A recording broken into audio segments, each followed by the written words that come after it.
안녕하세요. 이 시간 함께하게 된 약사 윤정화, 약사 오성권입니다. 반갑습니다. 저희가 이제 유튜브에서 콜라겐 관련 영상들을 쭉 이제 보여드리다 보니까 질문들이 좀 많이 오세요. 그래서 이런 콜라겐에 대해서 궁금해하는 것에 대해서 답변 드리는 시간을 좀 오늘 우리 윤정환 선생님과 함께 이제 가지려고 합니다. 저희가 이제 질문들을 좀 간단하게 몇 가지로 정리를 해봤어요. 네.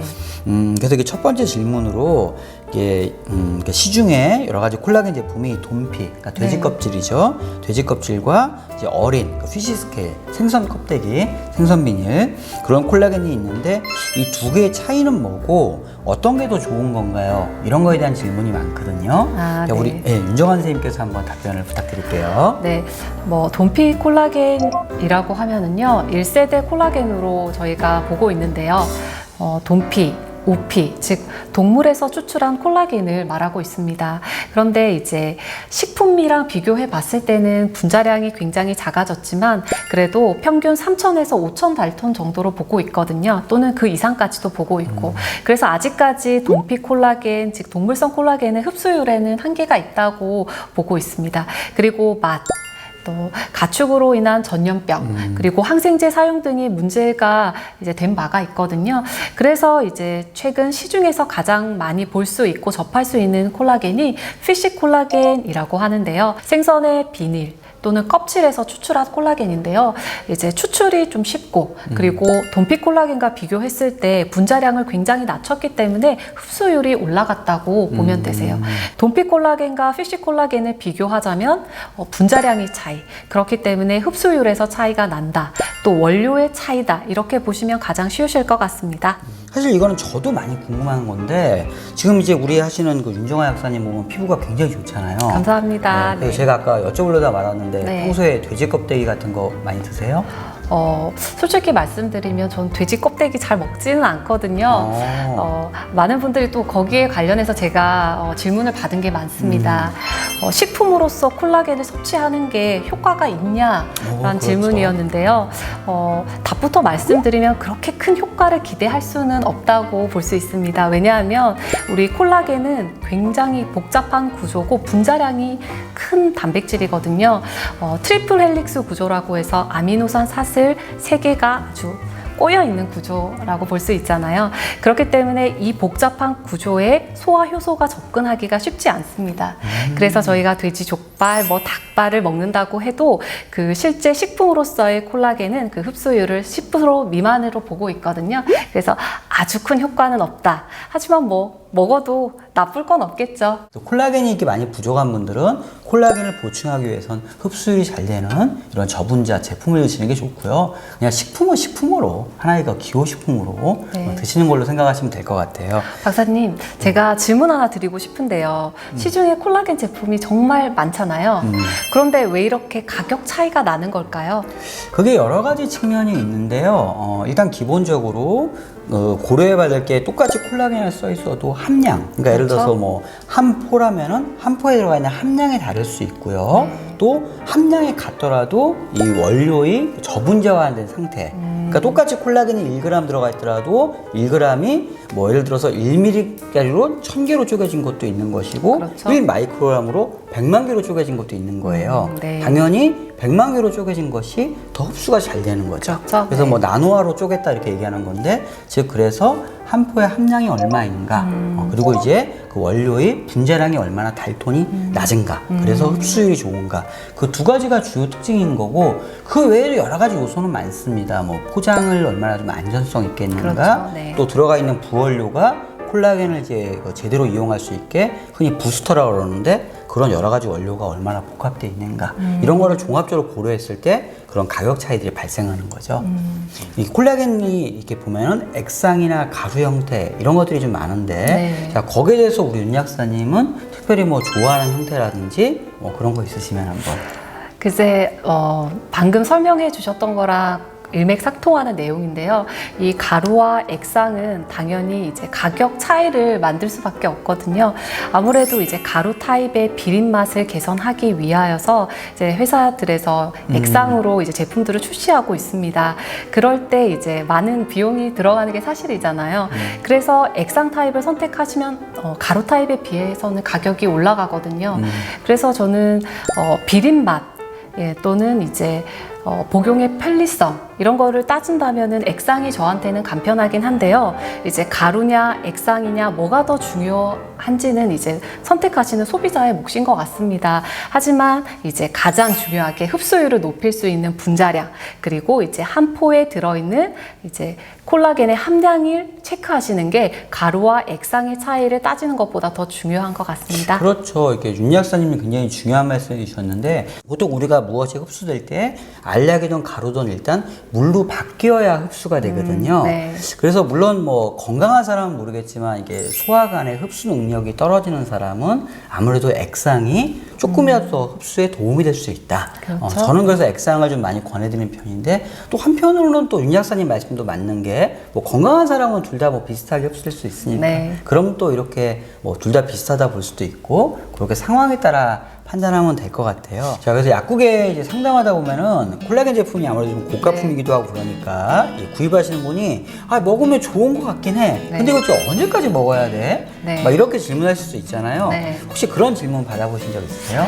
네, 아무래도 박사의 말씀처럼 콜라겐이 고가이기 때문에 바로 효과를 바라시는 분들이 굉장히 많으세요. 물론 저 역시도 그런 생각을 갖고 있는 게 사실인데요. 그게 사람마다 이제 개인차가 있기 때문에 답변해드리기 굉장히 애매한 부분입니다. 박사님 어떻게 생각하실까요? 그 기간이라는 게 딱 정해진 건 아닙니다만은 보통 우리가 뭐 다른 영양 성분도 마찬가지지만 특히 콜라겐 같은 경우에는 혈액에 이제 아미노산이 그 풀이라고 그러는데 일정 양이 항상 존재한다고 보고 있어요. 네. 그래서 일정 양이 부족하게 되면은 내 몸에 있는 걸 이렇게 빼서 쓰는 거예요. 즉 콜라겐을 구성하는 아미노산이 혈액에 일정량이 있어야지 이게 부족하게 되면은 내 피부에 있는 콜라겐도 빠져나가 피로, 뭐 근육에 있는 것도 빠져나가 뼈에서도 빠져나가 이럴 수 있는 거거든요. 즉 달리 말해서 계속 먹어서 혈액을 채웠을 때는 조금은 좋은 것 같아. 근데 내 몸이 채워지지 않으면은 끊으면 다시 또 금방 문제가 생긴다는 거죠. 네. 즉 내가 콜라겐이 부족하다는 것은 내 몸에 있는 것도 많이 부족한 거기 때문에 몸에 있는 걸 많이 채워줘야 되고 사실 이건 딱 정해진 건 없습니다만 우리가 보통 영양제 상담할 때는 보통 한 3달에서 4달 정도를 먹어야 그렇죠. 몸에서 네. 세포들이 쭉 바뀐다. 보통 이렇게 많이 표현하고 있거든요. 그래서 한 3달에서 4달 이상은 그냥 뭐 기억하기 쉬우려면은 4달 정도 드시면 많이 좋다. 그런데 아까도 말씀드렸지만 한 2주만 드셔도 이게 체감하는 효과는 확 나타날 수 있습니다.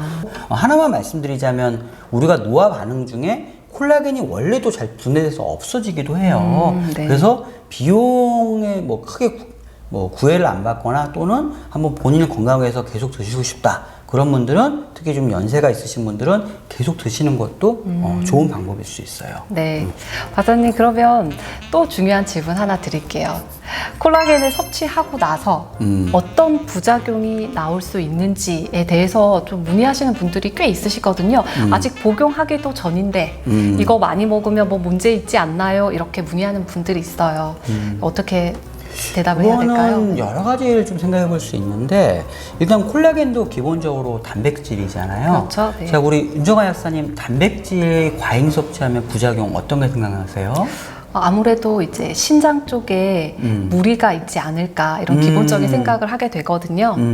그렇죠. 그 역시 콜라겐도 단백질이기 때문에 많이 먹으면은 뭐 역시 신장에 무리가 있을 수 있는데 근데 이거는 제가 여기 말씀드리는 이유는 우리가 뭐 소고기 먹으면서 나 이거 신장 상하면 어떡해 신부전 네. 걸리면 어떡해 네. 이런 걱정하면서 소고기 먹지 않죠. 그렇죠. 네. 우리가 뭐 햄버거에 있는 그 햄버거 이렇게 뭐 고기 먹으면서 나 이거 오늘 집에 가다가 신부전으로 쓰러지는 거 아니야? 이런 걱정하지는 않는다는 거죠. 네. 즉 우리가 이렇게 제품으로 나오고 있는 거는 통상적인 시기에 있는 개념 정도의 그런 용량을 먹는 거기 때문에 네. 전혀 그런 신장 문제 이런 거 걱정하실 필요는 없다. 네. 이렇게 보는 거고요. 보통 우리가 체중이 한 60kg라면은 보통 단백질을 하루에 한 60g 정도는 식이로, 그러니까 식사로 먹는다고 보거든요. 네. 근데 식사의 우리 단백질의 한 30%가 콜라겐이라 보기 때문에 뭐 하루에 한 20g 정도 콜라겐은 우리가 일상적으로 섭취해도 몸에 무리가 없는 영양 개념으로 볼 수 있는 네. 거예요. 자, 그래서 이제 콜라겐 제품이 여러 가지 많이 나오고 있잖아요. 네. 또 좋은 제품도 있고 그런데 우리 윤 약사님이 약국에서 이렇게 환자분 상담하다 보니까 저분한테는 콜라겐을 꼭 권해드리고 싶다. 네. 이런 콜라겐을 권해야겠다. 혹시 그런 거 있으시면 한번 말씀해 주실래요? 네, 뭐 콜라겐 하면 피부 빼놓을 수 없잖아요. 그래서 뭐 피부로 고민하시는 분들께 당연히 권하고 싶고요. 그리고 눈. 이제 이전 영상에서 아마 언급된 바 있는데요. 눈의 구조와 기능까지도 콜라겐이 관여하니까 다른 눈 영양제를 드셔서 효과를 보지 못하신 분들에게도 콜라겐을 권하고 싶습니다. 그리고 약국의 주 고객이죠. 노년층. 무릎이 아프다, 손발이 시큰거린다라는 이런 노년층에게도 무릎 아프신 분들에게도 콜라겐을 권하고 싶어지네요. 저는 예전에 제가 이제 봤던 영상 중에 제가 제일 인상적이었던 게 실제로 이제 그런지는 잘 모르겠습니다만 그 영상에서는 그런 내용이 있었어요. 진정한 미인은 목에 주름이 없다는 거예요. 그러니까 얼굴 주름은 뭐 화장품으로 감출 수도 있고, 무슨 시술이라고 그러죠? 넣어서 뭐 이렇게 당기기도 한다 그러는데 요즘은. 네, 그죠? 네. 우리 윤 약사님은 그런 시술 안 해도 주름이 하나도 없어요. 피부가 너무 좋은데. 네, 아직까지 아닙니다. 네. 당기기도 한다는데, 목은 이게 당길 방법이 없잖아요. 네, 그렇죠. 그래서 진짜 평소에 자신이 관리를 잘하고 이런 사람은 목에 주름이 없대요. 근데 지금 우리 윤 약사님도 주름 하나도 없거든요. 네. 그래서 저는 이런 것들이 이제 콜라겐의 힘이 아닌가. 네. 그래서 이렇게 콜라겐 딱 하면은 꼭 드셨으면 좋을 분들이, 물론 전신적으로 안 좋아지는 것도 있겠지만은 조금씩 부족해지다 보면 대부분 나타나는 게 눈가 잔주름 증가라든지 입가 잔주름 증가, 목이 건조하고 목에 주름이 증가한다든지 이런 것부터 나타나기 시작하거든요. 그래서 그때는 내가 피부 노화가 시작되고 있구나. 그런 생각을 해보시면서 콜라겐을 한번 드시는 것도 좋지 않을까. 자, 그런 생각을 좀 한번 해봅니다. 네. 이상으로 콜라겐에 대해서 Q&A 시간을 가져보았는데요. 이 외에도 궁금한 사항이 있으시면 댓글로 남겨주시면 저희가 다음에도 이런 시간을 만들어 보도록 하겠습니다. 하루 한 포 젊어지는 좋은 습관 앱솔루트 콜라겐 8.0 안녕.